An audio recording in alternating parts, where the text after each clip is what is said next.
তিনি এক ঘটনা প্রসঙ্গে পবিত্র কোরআনের একটি আয়াতের তফসির হিসাবে বলেন যে আল্লাহ পবিত্র কোরআনে রাসূলকে যেভাবে সম্মান করার আদেশ করেছেন,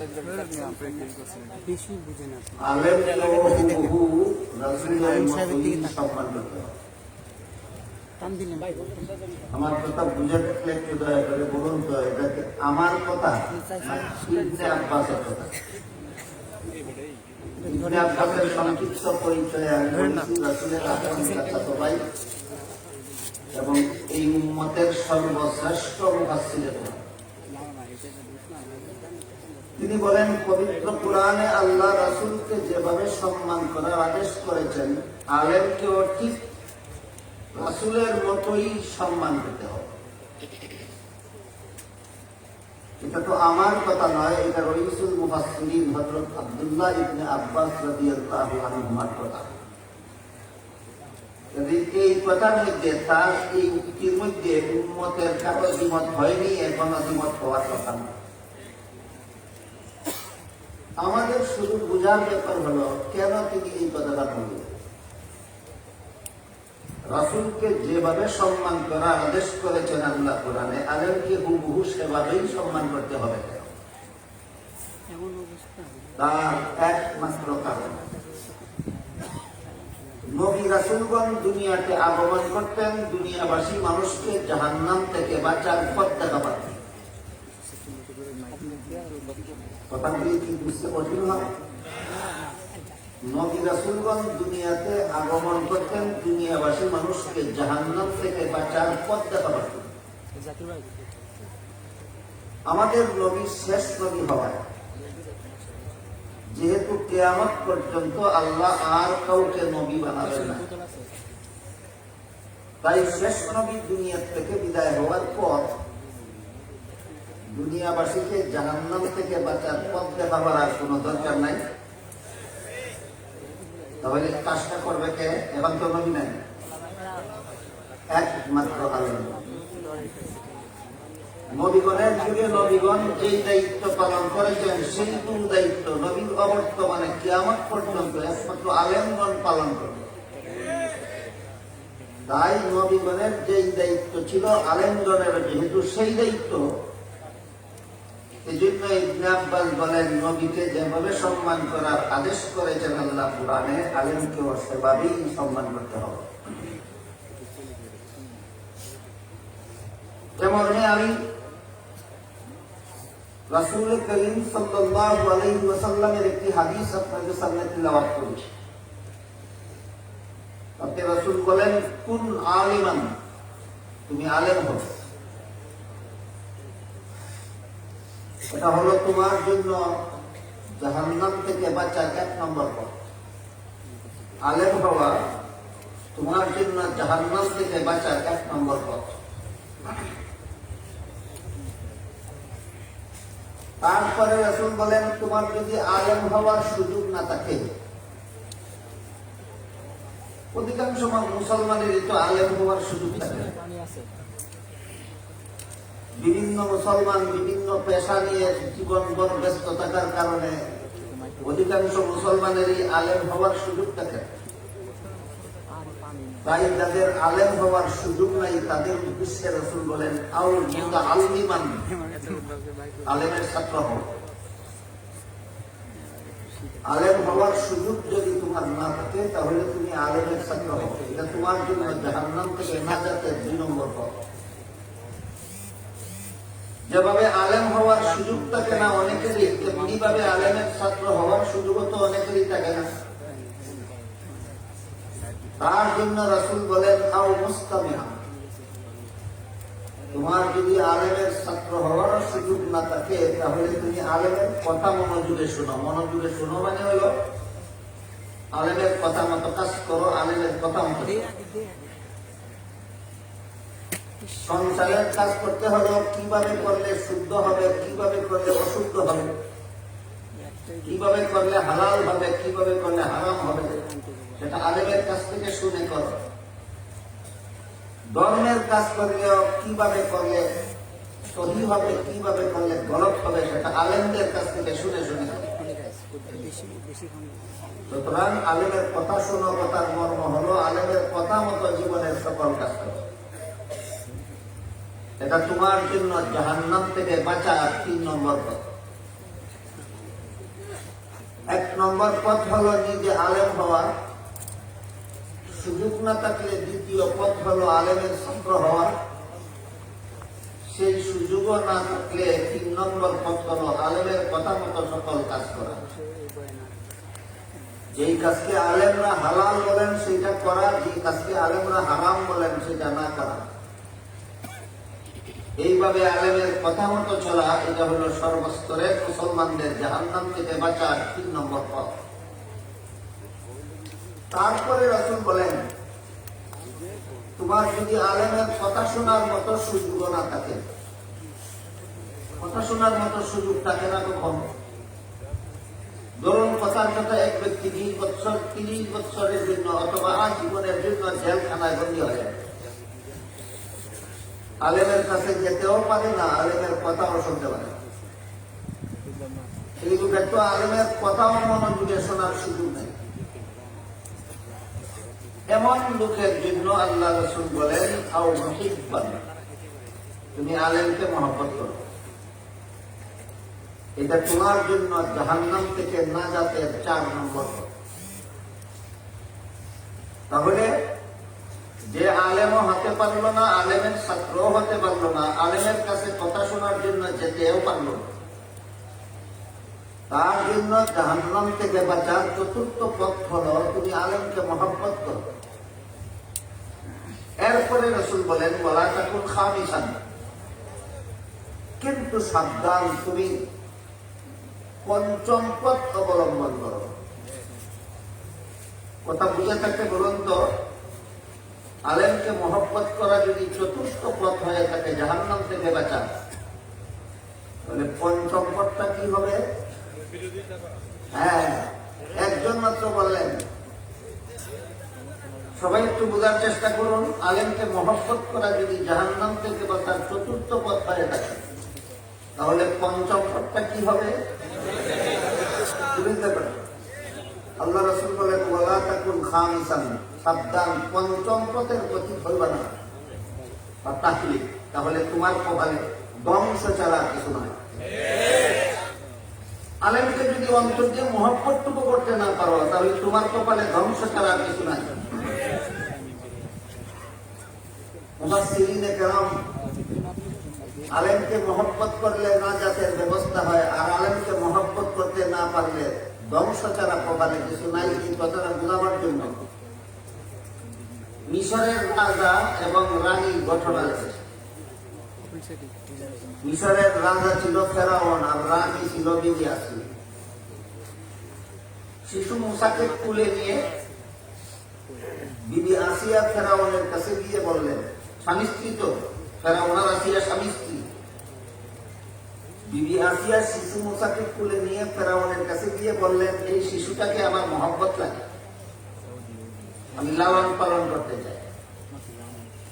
মুফাসসিরিনে কেরাম লেখেন, এই একটি কথার কারণে আমার মহব্বত লাগে, এই একটি কথার কারণে আল্লাহ বিবি আসিয়াকে ইমানদার অবস্থায় মরণ বরণের সৌভাগ্য দান করেছে।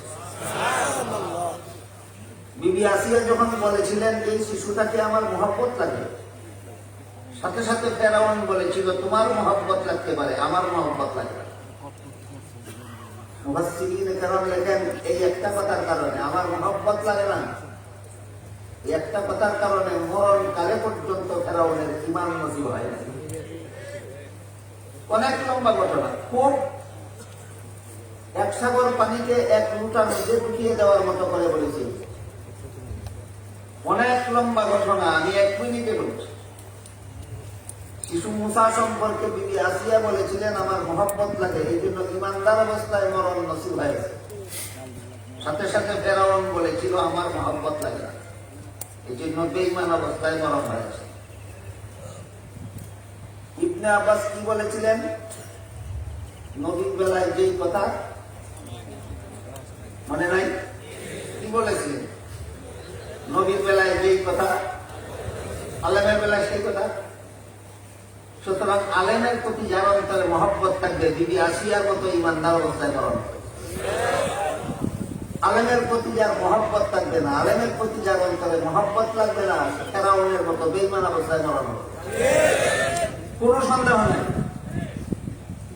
হ্যাঁ, কোনো আলেম যদি কোনো অপরাধ করে থাকেন, সত্যিই অপরাধ, যা শরীয়তের দৃষ্টিতে অপরাধ, ইসলামের বিধান মতে অপরাধ, সেই অপরাধের কারণে যদি একজন আলেমকে একজন মহব্বত করতে না পারে, এটা তার বেঈমান হয়ে মরণের কারণ হবে না।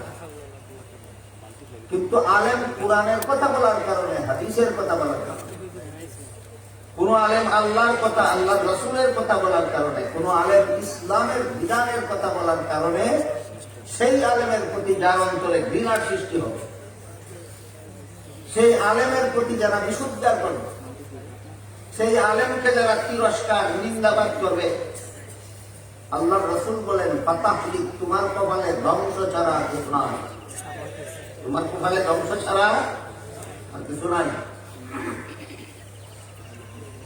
নবীগণের বেলায়ও দেখা গেছে, নবীগণ যখন জগৎবাসী মানুষকে জাহান্নাম থেকে বাঁচার পথ দেখাতেন, এই কিন্তু নবীগণ এবং আলেমগণের কাজ। আগেই বলেছি, জগৎবাসী মানুষকে জাহান্নাম থেকে বাঁচার পথ দেখানো নবীগণের কাজ ছিল। এখন নবী নাই, এখন আলিমগণের একই কাজ।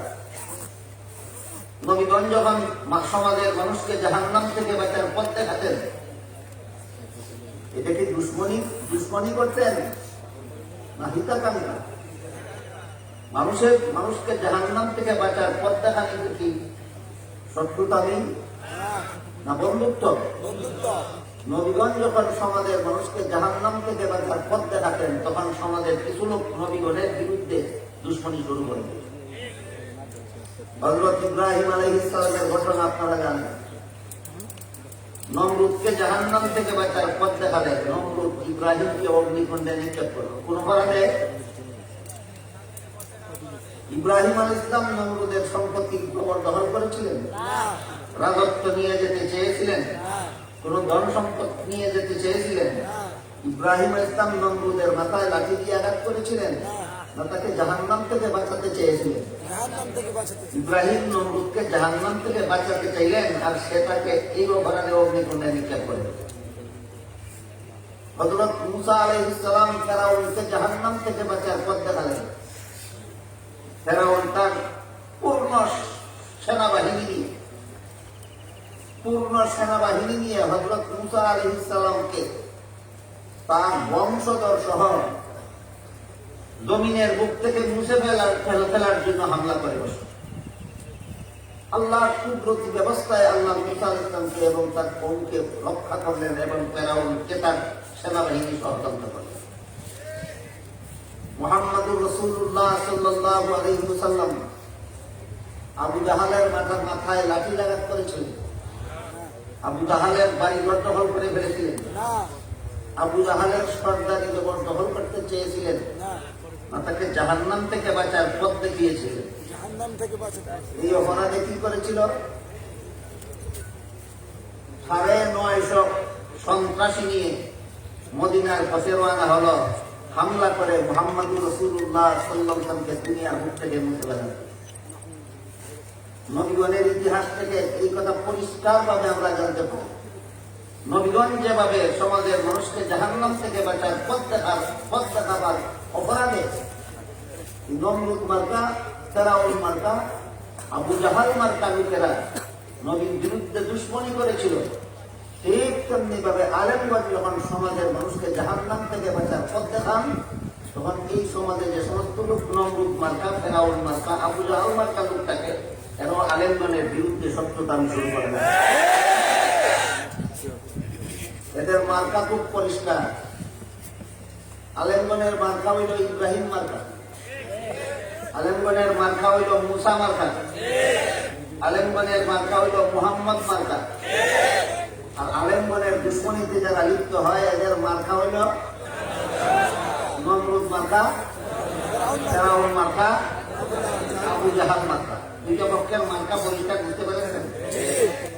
এর একটা চমৎকার উদাহরণ আছে। আপনার দাঁতে যদি হাড়ের গুঁড়া অথবা মাছের কাঁটা আটকে যায়, আটকে না কোনো সময়? তখন দাঁতে কিছুটা ব্যথা হয়। দাঁতের ফাঁক থেকে এই কাঁটা ছাড়াবার জন্য, দাঁতকে ব্যথামুক্ত করার জন্য চূড়ান্ত একটা ভূমিকা পালন করে জিহ্বা। জিহ্বার সেই কাঁটাটাকে ঠেলতে থাকে, ঠেলতে থাকে, ঠেলতে থাকে, ঠেলতে থাকে, এক সময় নিজে জখম হয়ে যায়। কাঁটাটা তাকলে কি জিহ্বার ব্যথা হয় না দাঁতের ব্যথা? জিহ্বা ঠেলে কেন? নিজের স্বার্থে না দাঁতকে মুক্ত করার জন্য?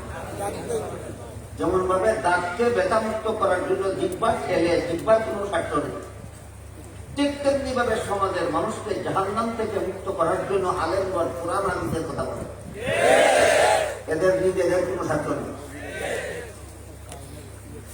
কিন্তু সেই দাঁত যদি কোনোদিন সুযোগ মতো জিহ্বাকে পায়, বুঝলেন কথা? যে দাঁতকে এই ব্যথামুক্ত করার জন্য জিহ্বা তার দাঁতের ফাঁকের কাঁটাকে ঠেলতে ঠেলতে দিলে জখম হয়ে গেল, সেই জিহ্বাকে দাঁত যদি কোনোদিন সুযোগ মতে পায় তাহলে কামড় মেরে কেটে ফেলে কিনা? এইটার নাম হলো নিমক হালাল। নিমক হালাল। তাহলে দাঁতে জিহ্বার সাথে কি করে? নিমক হারামি করে। ঠিক তেমনি ভাবে নমরুদ মার্কা, ফেরাউন মার্কা, আবু জাহাল মার্কা লোকেরা আলেমদের সাথে দাঁতের ভূমিকা পালন করে। কিসের ভূমিকা? এরা সমাজের নিমক হারাম ছাড়া আর কিছু নয়। আমাদের সমাজের, বর্তমান সমাজের মুসলমানদের মধ্যে দেখা যায় আলেম যখন সমাজকে জাহান্নাম থেকে বাঁচার পথ দেখাবার ব্যবস্থা হিসেবে আল্লাহ এবং আল্লাহর রাসূলের ঘোষিত কোন হারামকে যখন হারাম বলে, তখন সমাজের মানুষকে তিন ভাগে বিভক্ত হতে দেখা যায়। আলেমগণ যখন কুরআন হাদিসের দ্বারা সুস্পষ্টভাবে প্রমাণিত কোন হারামকে যখন হারাম বলে, তখন বর্তমানে আমাদের সমাজের মানুষকে কত ভাগে বিভক্ত হতে দেখা যায়? তিন ভাগে বিভক্ত হতে দেখা যায়। একদল আলেম যেহেতু হারাম বলেছেন আর হারাম কাজ করলে জাহান্নামের শাস্তি ভোগ করতে হবে, সেই ভয়ে তারা তাদের কৃত অপরাধ থেকে নিজেকে নিজে শুধরিয়ে নেয়, হারাম থেকে তওবা করে হারাম কাজের কাছে আর হারাম কাজে আর প্রত্যাবর্তন করে না, নিজেকে নিজে সংশোধন করে না। এদের ব্যাপারে আল্লাহ পাক রব্বুল আলামিন বলেন, ফামান জাআহু মাউইযাতুন মির রাব্বিহি ফান্তাহা ফালাহু মা সালাফ। সুদের বিবরণ দিতে গিয়ে আল্লাহ পাক রব্বুল আলামিন বলেন, আল্লাহর পক্ষ থেকে যেহেতু আল্লাহর পক্ষ থেকে যখন এই সুদের অবৈধতার উপদেশ আসলো, তখন যারা যথারীতি তওবা করে সুদের কারবার ছেড়ে দিল, আল্লাহ বলেন তাদের অতীতের সুদের কারবারের গুনাহ আমি মাফ করে দিলাম। ঠিক তেমনি ভাবে আমাদের সমাজের যে সমস্ত সাধারণ মুসলমানেরা আলেমগণ কুরআন হাদিসের ভিত্তিতে কোন কাজকে হারাম বলেন, এই হারাম বলার কারণে যারা জাহান্নাম থেকে বাঁচার জন্য যথারীতি তওবা করে হারাম কাজটা ছেড়ে দেয়, তাদের জন্য আল্লাহর এই ঘোষণা চিরন্তন, আল্লাহ তাদের অতীতের গুনাহ মাফ করে দেন। যেমন একদল আলেমগণ কোন হারামকে হারাম বললে আমাদের সমাজের মানুষ তিন দলে বিভক্ত হয়। এই তিন দলের মধ্যে এই দল হইল প্রথম দল। এদের সংখ্যা খুব কম, এদের সংখ্যা খুব কম। দ্বিতীয় দল হল, ধরুন কথার কথা সুদের ব্যাপার, আলেমগণ সুদকে হারাম বলে, এই কারণে সুদের কারবার ছাড়ে না, কিন্তু আলেমকে হারাম বললেন এই কারণে আলেমকে ঘৃণাও করে, যেহেতু এটা আলেমের নিজের কথা নয়, এটা আল্লাহর কথা। ঘৃণা কার কথাকে করে? এই দল মুসলমানের সংখ্যা আমার ধারণা মতে আমাদের সমাজে বেশি। আলেমগণ কুরআনের রেফারেন্স দিয়ে বললেন আল্লাহ কুরআনে সুদের কারবারকে হারাম বলেছেন। সব মুসলমান শুনে, সব মুসলমান জানে, কিন্তু বেশিরভাগ মুসলমান এই সুদের কারবার হারাম জানা সত্ত্বেও এই কাগজটা ছাড়ে না। তবে আলেমগণ যে হারাম বলেন, এই জন্য আলেমগণের নিন্দাবাদও করে না, তিরস্কারও করে না। সুদকে হারাম বলার কারণে আলেমকে দাবি চালানো করে না, ঘৃণাও করে। এদের দুইটা বিশেষণ, একটা এদের দোষ আর একটা এদের গুণ। এদের একটা দোষও আছে, একটা গুণও আছে। এদের দোষটা কি? হারামকে হারাম জানার পরও এটা ছাড়লো না, এটা তাদের দোষ। কিন্তু তার পেশাটাকে আলেমগণ হারাম বলার কারণে আলেমকে নিন্দাবাদও করলো না, এটা কিন্তু গুণ।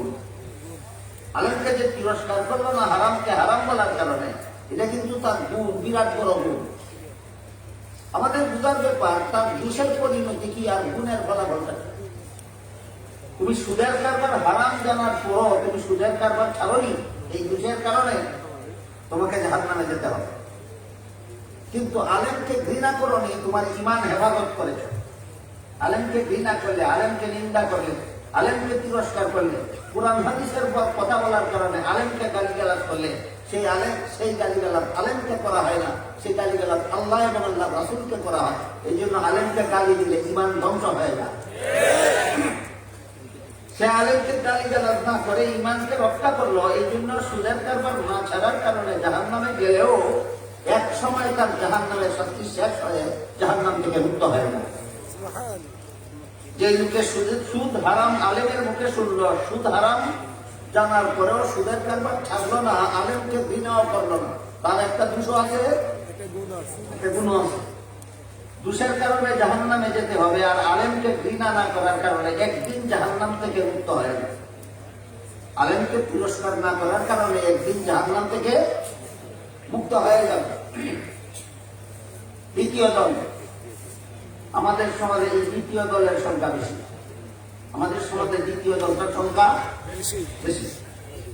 আরেক দল, আলেমগণ যখন কোরআন হাদিসের ভিত্তিতে কোন হারামকে হারাম বলেন, হারামটা তো ছাড়েই না, হারামকে কেন হারাম বললেন এই জন্য আলেমের বিরুদ্ধে যত সব বিশুদ্ধার করা শুরু করলেন।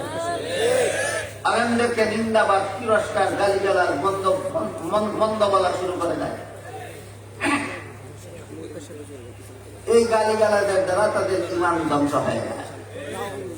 যে আলেমকে মহব্বত না করলেই ঈমান নসিব হয় না মরণকালে, আগেই বলেছি, মনে আছে কি? যে আলেমকে মহব্বত না করলেই মরণকালে ঈমান নসিব হয় না, সে আলেমকে গালিগালাজ, তিরস্কার, সে আলেমকে নিন্দা করলে কেমন ঈমান নিয়ে মরতে পারে মনে করে? এদের বেঈমান অবস্থায় মরণ হয়। এইরকম আলেমরা কোরআন হাদিসের ঘোষিত হারামকে হারাম বলার কারণে যারা এটাকে বৈধ, অবৈধকে বৈধ সাব্যস্ত করার জন্য যারা চাপাবাজি শুরু করে দেয়, এদের একটা উদাহরণ ওই সুদ সংক্রান্ত আয়াতের শেষের দিকে আল্লাহ বলেন, ওমান আদা ফাউলাইকা আসহাবুন নারি হুম ফিহা খালিদুন। আল্লাহর পক্ষ থেকে সুদের কারবারকে হারাম ঘোষণা দেওয়ার পরও যারা এটার বৈধতা প্রমাণের জন্য চাপাবাজি করবে, এরা হবে চিরস্থায়ী জাহান্নামী। কতদিনের জাহান্নামী? এখানে লক্ষণীয় ব্যাপারগুলো, সুদকে হারাম জেনে সুদের কারবারে লিপ্ত থাকলে চিরস্থায়ী জাহান্নামী হয় না, দীর্ঘমেয়াদী জাহান্নামী হয়। সুদের কারবারকে হারাম জানে, তারপরও সুদের কারবার ছাড়ে না। এটা এমন পাপ, এমন গুনাহ যে গুনার কারণে দীর্ঘমেয়াদী জাহান্নামী হয়, কিন্তু চিরস্থায়ী জাহান্নামী হয় না। কিন্তু সুদের কারবারকে বৈধ প্রমাণের অপচেষ্টায় যখন মেতে উঠে, তখন আর ঈমান থাকে না, তখন চিরস্থায়ী জাহান্নামী সাব্যস্ত হয়ে যায়। সুদের উদাহরণ বুঝে থাকলে আরেকটা উদাহরণ বুঝে আশা করি আপনাদের জন্য সহজ হবে। সেটা হল আল্লাহ রাব্বুল আলামিন পবিত্র কোরআনের এক আয়াতে বলেন, ইন্নামাল খামরু ওয়াল মাইসিরু ওয়াল আনসাবু ওয়াল আজলাম ওয়াল আনসাবু রিজসুম মিন আমালিশ শাইতানি ফাজতানিবু। মদ, জুয়া, লটারি, মূর্তি, নাপাক শয়তানের কাজ। মদ পান, মদ নাপাক, পান করা শয়তানের কাজ। জুয়া খেলা অপবিত্র খেলা, শয়তানের কাজ। লটারি খেলা অপবিত্র খেলা, শয়তানের কাজ। আর কোন প্রাণীর দেহের কাঠামো বানানো, যেটাকে মূর্তি বলা হয়, প্রাণীর দেহের কাঠামোকে কি বলে? মূর্তি। ছাগলের কাঠামো বানালে ছাগলের মূর্তি, হাতির কাঠামো বানালে হাতির মূর্তি। মানুষের কাঠামো বানালে মানুষের মূর্তি। প্রসঙ্গক্রমে আমাদের মনে রাখতে হবে, বড় লোকের মূর্তি বানালে যদি বড় লোকের মর্যাদা বাড়ত, যদি বাড়ত, কিছু মস্তিষ্ক বিকৃতি সম্পন্ন লোকদের প্রযুক্তি হলো বড় লোকের মূর্তি বানালে বড় লোকের মর্যাদা বাড়ে। এ প্রযুক্তি, এটা যদি সুযুক্তি হতো তাহলে আপনারা বলুন তো, মুহাম্মদুর রাসূলুল্লাহর চেয়ে বড় লোক জগতে আর কে আছে? ওনার মূর্তিটা কোথায়? তাহলে পরিষ্কার হয়ে গেল, বড় লোকের মূর্তি বানালে বড় লোকের মর্যাদা নষ্ট হয় ছাড়া পারে না। বড় লোকের মূর্তি বানালে বড় লোকের মর্যাদা নষ্ট হয় ছাড়া পারে না। আল্লাহ পাক রব্বুল আলামিন বলেন, এই মূর্তিও না পাপ এবং মূর্তি বানানো শয়তানের কাজ। মূর্তিও না পাপ, মূর্তি বানানো শয়তানের কাজ। যেহেতু মূর্তি বানানো হারাম, কোরআনের আয়াত দ্বারা প্রমাণিত, মূর্তি বানানো হারাম, রাসূলের হাদিস দ্বারা প্রমাণিত, হারাম কাজ করলে জাহান্নামে যেতে হবে। জাহান্নাম থেকে রক্ষা করার জন্য এই সমস্ত হারাম কাজে যারা লিপ্ত, এদেরকে সতর্ক করা আলেমগণের দায়িত্ব। যেভাবে নবীগণের আমলে ছিল নবীগণের দায়িত্ব। আলেমগণ ব্যক্তিগত কোন স্বার্থে এগুলিকে হারাম বলেন না, যারা হারাম কাজে লিপ্ত তাদেরকে জাহান্নাম থেকে বাঁচাবার জন্য বলেন।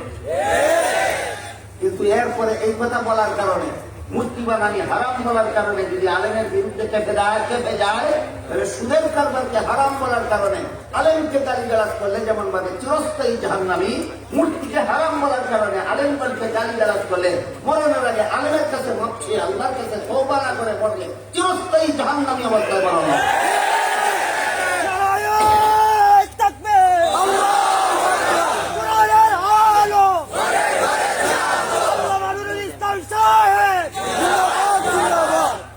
এবার আমি আলেমদেরকে মহব্বত কেন করব, এর একটা যুক্তি। আর মহব্বত করলে এর সুফল সম্পর্কে দুটি কথা বলে 2-3 মিনিট আমার কথা শেষ করার চেষ্টা করব। ধরুন একটা ছেলে তার মায়ের গর্ভে থাকা অবস্থায় তার বাবা মারা গেল, জন্মগ্রহণ করার পরে কি বাবাকে দেখতে পেল? তাকে লালন পালন করলো তার চাচা, লেখাপড়া করালো চাচা, মানুষ রূপে গড়ে তুললো চাচা। এই কাজগুলি আসলে কাজ ছিল। এই এতিম ছেলেটাকে যদি তার বাবা থাকতো তাহলে লালন পালন করা বাবার দায়িত্ব ছিল। বাবা থাকলে তাকে লেখাপড়া করিয়ে মানুষ রূপে গড়ে তোলা দায়িত্বটা ছিল বাবার। বাবা না থাকার কারণে কাজটা করে দিল কে? চাচা। এই ছেলেটার জন্য কি উচিত নয় চাচাকে বাবার মতো সম্মান করা? উচিত নয়। কেন? বাবার কাজ করে দিয়েছে চাচা, চাচা হওয়া সত্ত্বেও বাবার কাজ করে দিয়েছে। এই জন্য ছেলেটার জন্য উচিত তার চাচাকে হুবহু বাবার মতো সম্মান করা। এই জন্য ইবনে আব্বাস বলেন, আল্লাহ পবিত্র কোরআনে নবীকে যেভাবে সম্মান করার আদেশ করেছেন, আলেমকে হুবহু নবীর মতো সম্মান করতে হবে। আলেমকে নবীর মতো সম্মান করতে হবে কথাটা ইবনে আব্বাস বলেন, যুক্তি থাকে। আমরা যদি দুনিয়াতে জন্মগ্রহণ করে এসে নবীকে পেতাম, তাহলে দিন ধর্ম বলুন তো কার কাছে শিখতাম? নবীর কাছে শিখতাম। সোজা কথা। আমি যদি দুনিয়াতে এসে নবীকে পেতাম, অবশ্যই আমি নামাজগুলা করে মাকালাম হালাল হারাম নবীর কাছে শিখতাম। যেহেতু এই দুনিয়াটা নবী শূন্য, নবী শূন্য দুনিয়াতে আমরা জন্মগ্রহণ করে এসেছি, তাই নবী না থাকার কারণে এই দিন ধর্ম কলেমা কালাম এইগুলি আমাকে আমার উস্তাদ আলেম শিক্ষা দিয়েছে। কার কাজ কে করে দিয়েছেন? নবীর কাজ আলেমগণকে করে দিয়েছেন। এই জন্য আলেমের প্রতি জীবন বলে শ্রদ্ধা থাকতে হবে যে আমি আলেমকে না পেলে আমি কলেমা শিখার কোন স্থান ছিল না আমার। এই দুনিয়াতে আলেম না থাকলে আমার হালাল হারাম শিখার কোন উপায় ছিল না। এই দুনিয়াতে কোন আলেম না থাকলে আমার জাহান্নাম থেকে বাঁচার পথ চেনার কোন উপায় ছিল না। এতটুকু কৃতজ্ঞতা বুদ্ধার অন্তরে নাই, তার মতো চরম নিমক হারাম জগতে এত হতে পারে না। কাজে বিবি আসিয়ার মতো আমরা যদি আলেমদের প্রতি অন্তরে মহব্বত রাখি, এই মহব্বতের সুফলটা কি হবে? হাদিস শরীফে রাসূল করিম সাল্লাল্লাহু আলাইহি ওয়াসাল্লাম বলেন, শেষ বিচারের দিন, কিয়ামতের দিন, যখন সারা দুনিয়ার সমস্ত মানুষ জীবনের সকল কাজের হিসাব দেওয়ার জন্য আল্লাহর সামনে দাঁড়াবে, সেদিন আল্লাহ আলেমগণকে বলবেন, আলেমরা তোমরা জগতের সমস্ত মানুষ থেকে আলাদা হয়, আলাদা কাতারে দাঁড়াও। আলেমগণ যখন আল্লাহর হুকুমে আলাদা কাতারে দাঁড়াবেন, তখন আল্লাহ আলেমগণকে বলবেন, তোমাদেরকে আমি দুনিয়াতে আলেম হওয়ার সৌভাগ্য দান করেছিলাম, জাহান্নামের আগুন দিয়ে জ্বালাবার জন্য নয়, তোমরা জান্নাতে চলে যাও। এখানে প্রশ্ন দেখতে পারে যে আলেম হলেই যদি জান্নাতে যাওয়া যায়, তাহলে আলেমগণ আর নামাজ রোজা দুজন করার দরকার কি? আলেমগণ সুস্কুর ঘুসকুর মদকুর গাঁজাকুর হলে অসুবিধা কি? এই প্রশ্নের সংক্ষিপ্ত জবাব বিভিন্ন হাদিসের দ্বারা সুস্পষ্টভাবে প্রমাণিত। আলেম দুই প্রকার, আলেম দুই প্রকার। এক প্রকার আলেম নিজের এলেমকে ব্যবহার করেন জনগণকে জাহান্নাম থেকে মুক্তির পথ দেখাবার জন্য, আর এক প্রকার আলেম নিজের এলেমকে ব্যবহার করে দুনিয়ার স্বার্থ হাসিল করার জন্য। সারা বাংলার সমস্ত আলেমগণ যখন মূর্তির বিরুদ্ধে কথা বলতে শুরু করেছিলেন, তখন এমন দুই একটা কুলাঙ্গার দুষ্ট আলেম এই মূর্তির পক্ষে ওকালতি করা শুরু করে দিয়েছিল। এই জন্য কোন আলেমকে আল্লাহ হাসরের মাঠে বলবেন তোমরা জান্নাতে চলে যাও, সেই আলেমটাও চিহ্নিত হওয়া দরকার। এই ব্যাপারে মুফাসসিরিনে কেরাম যা লিখেছেন তার সারমর্মটা আমি আপনাদের সামনে তুলে ধরছি। আলেম দুই প্রকার, এক প্রকার আলেম হলো সমাজের দৃষ্টিতে আলেম, আর এক প্রকার আলেম হলো আল্লাহর দৃষ্টিতে আলেম। সমাজের দৃষ্টিতে আলেম কারা? কুরআন হাদিসের এলেম শিখেছে যারা, সমাজের দৃষ্টিতে আলেম। আল্লাহর দৃষ্টিতে আলেম কারা? কুরআন হাদিসের এলেম মতো জীবনযাপন করে যারা।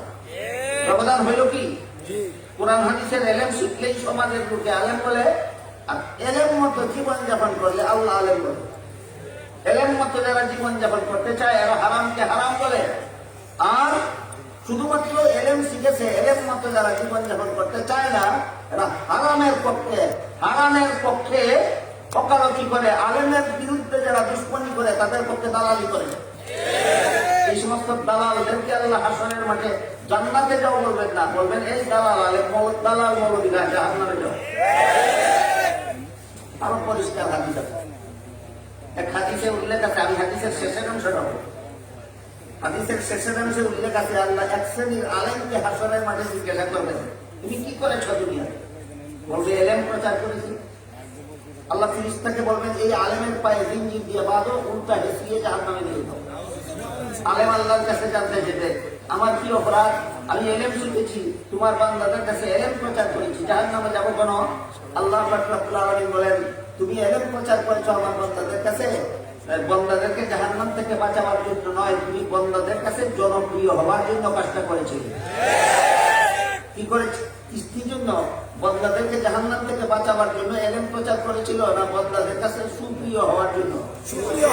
জনপ্রিয় হওয়ার উদ্দেশ্যে তুমি এই এলেম চর্চা করেছিলে। তোমার মতো আলেমের পুরস্কার আমি আল্লাহর কাছে জাহান্নামের আগুন ছাড়া দিত না। সুতরাং বর্তমান প্রেক্ষাপটে বাংলাদেশে কোন কোন আলেম হক্কানি আর কোন আলেম দুষ্ট, এটা দুধের দুধ পানির পানি আলাদাভাবে চিহ্নিত হয়ে গেছে। চিহ্নিত হয়ে গেছে কিনা? তাই হাসরের মাঠে যে আল্লাহ আলেমদেরকে বলবেন তোমরা জান্নাতে যাও, এবার বলুন দ্বিতীয় প্রকার দুষ্টদেরকে বলবেন, দালালদেরকে বলবেন। মূর্তির পক্ষে যে সমস্ত মৌলবী দালালি করে এই সমস্ত দালালদেরকে বলবেন জান্নাতে যাও, জাহান্নামে যাও। এই সমস্ত দালালদেরকে বলবেন তোমরা জাহান্নামে যাও। আর যে সমস্ত আলেমগণ কুরআনের হারামকে হারাম বলেছে, জনগণকে হারাম সম্পর্কে সতর্ক করেছে, আল্লাহ তাদেরকে বলবেন জান্নাতে যাও। হাদিস শরীফে আল্লাহ রাসূল আরো বলেন, আল্লাহর হুকুমে আলেমগণ যখন জান্নাতে যাবেন, তখন জান্নাতে যাওয়ার পথে কিছু গুনাহগার মুসলমান তাদেরকে ডাকবে, বলবে হুজুর আমি দুনিয়াতে আপনাকে এক গ্লাস পানি পান করেছি। বলুন, একজন আলেমকে একজন সাধারণ মুসলমান পানি পান করায় দুশ্মনীর কারণে না মহব্বত? এটা কত নম্বর পথ ছিল? হ্যাঁ, 4 নম্বর পথ। এক গ্লাস পানি পান করেছিল মহব্বতের কারণে, মানে সে 4 নম্বর পথের প্রতীক। কত নম্বর পথের প্রতীক? আল্লাহ রাসূল বলেন, আরেকজন গুনাহগার মুসলমান জান্নাতে যাওয়ার পথে একজন আলেমকে দেখে বলবে হুজুর আমি দুনিয়াতে আপনাকে একবার হুজুর খানির ব্যবস্থা করে দিয়েছিলাম, দুশ্মনীর কারণে না মহব্বতের কারণে, কিন্তু আমার গুনার কারণে আল্লাহ আমাকে আদেশ করেছেন জাহান্নামে যেতে। আল্লাহ রাসূল বলেন, গুনাহগার মুসলমানের মুখে এই কথাটা শুনে আলেম তার নিজের জান্নাতে যাওয়া বিরতি দিয়ে দাঁড়িয়ে যাবে। আলেম মনে করবেন যে আমার জান্নাতে আমি করে যাই, শেষ চেষ্টা করে দেখি এই গুনাহগার মুসলমানটাকে জাহান্নাম থেকে বাঁচানো যায়। রাসূল বলেন, সেই আলেম নিজের জান্নাতে যাওয়া বিরতি দিয়ে দাঁড়াবেন বাইরে আল্লাহকে বলবেন, আল্লাহ এই লোকটা ঠিকই বলেছে, আমাকে মহব্বত করতে বলেই এক গ্লাস পানি পান করিয়েছিল, আমাকে মহব্বত করতে বলেই একবার কুদুর পানির ব্যবস্থা করে দিয়েছিল। আল্লাহ তখন বলবেন, এদের গুনার কারণে আমি আদেশ করেছিলাম জাহান্নামে যেতে, কিন্তু আলেমরা তোমরা যেহেতু সাক্ষী দিলা, তোমাদের সাথে এদের মহব্বতের সম্পর্ক ছিল, তোমাদের সাক্ষীর কারণে আমি এদেরকে মাফ করে দিলাম। আলেমরা তোমরাও জান্নাতে যাও, এদেরকে সাথে নিয়ে যাও। সুতরাং আলেমদেরকে যত তিরস্কার করতে পারেন ততই মঙ্গল, আলেমদেরকে যত ঘৃণা করতে পারেন ততই মঙ্গল, আলেমদেরকে যত গালাগালি করতে পারেন ততই মঙ্গল, আর মূর্তির পক্ষে যত দালালি করতে পারেন ততই মঙ্গল। না অমঙ্গল? আল্লাহ আপনাদের আমাদেরকে মঙ্গল অমঙ্গল বিষয়টা পরিষ্কার ভাবে বুঝার তৌফিক দান করুন। আমিন। সুবহান রাব্বিকা রাব্বিল ইজ্জাতি আম্মা ইয়াসিফুন ওয়া সালামুন আলাল মুরসালিন আলহামদুলিল্লাহ।